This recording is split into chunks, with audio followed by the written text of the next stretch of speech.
Did you know that your nervous system can get stuck? It's kind of like if you're driving a car and you're pushing the gas all the way to the floor and the brake all the way to the floor, and you're wondering why your car is doing weird things. Well, not only is it doing weird things, it's also going to wear out your engine. And the same is true for you. When you get stuck in startle reflex, which means that fear, anger, being frozen is automatically what you do, that doesn't help you. And just like with any electrical switch, it can be on and it can be off. You see, from conception to about age 5 to 7, whatever trauma we go through, it has an impact on how healthy our nervous system can be. And when it's off, well, the aging and inflammatory process are just rampant. So what I want to show you today is how you can reset that startle reflex, whether you're a child or all the way into your later years. We did this recently with another practitioner, with Forrest, and what he did is he tested his breathing response before we did it. We also knew that most of the time when he eats, there's just like sort of a racy, buzzing energy, and so then after he eats, he tends to bloat.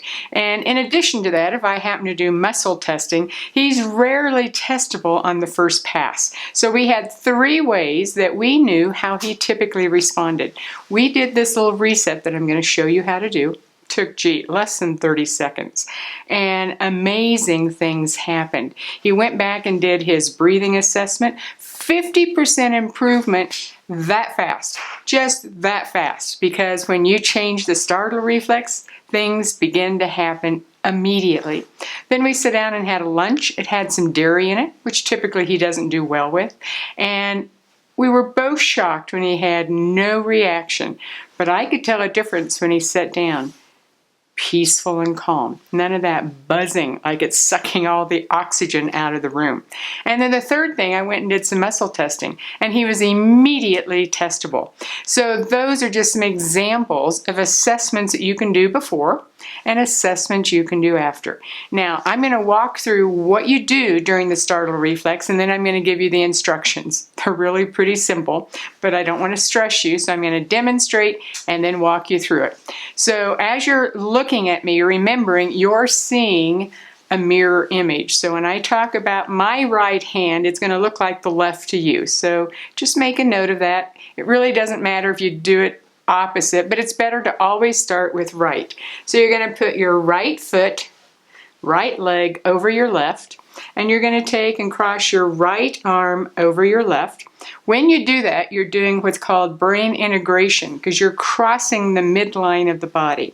You're going to do right over left, curl up like the fetal position, breathe out, and then you're going to extend your arms and legs, head up, eyes up, jaw opens, and a gasp. The gasp is very, very important. And then you're going to come back and do left over right, curl up, and extend.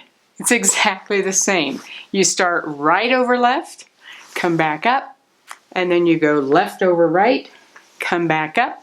That's 2 times. You're going to do this 12 to 16 times, so you have an even number of reps on both sides of the body. Now, if you happen to have access to a cold laser and a friend or a family member, they can be lasering right back here at the brainstem. They need to stand behind you so that when your arms go up, you don't knock them over. But here's what's happening when you do that. First of all, you're integrating the brain by having your arms and legs crossed, and then you're going to come up, so it's flipping the switch into parasympathetic, where you can breathe and begin to release that startle reflex. Doing 12 to 16 reps 3 times a day is teaching the body to get reset into a calmer state. Cold laser is nice, but you can do that without a cold laser.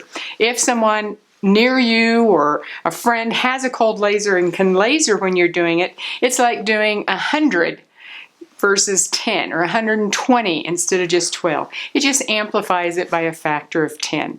I have seen this work on children. I've seen it work on adults.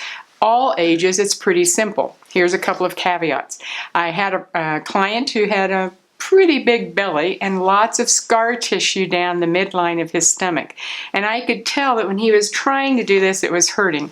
And sure enough, I had him stop just part way. His range of motion had decreased, so we changed it. He simply crossed his feet at his ankles and crossed at his wrist, imagined the rest of it, of his body going into that curled position, because when you imagine, that still activates all the neurons, and he did that, and then he did this the best he could, and that gave him the increased range of motion. So never go into pain, never do what's hard for your body, never do what will stress your brainstem.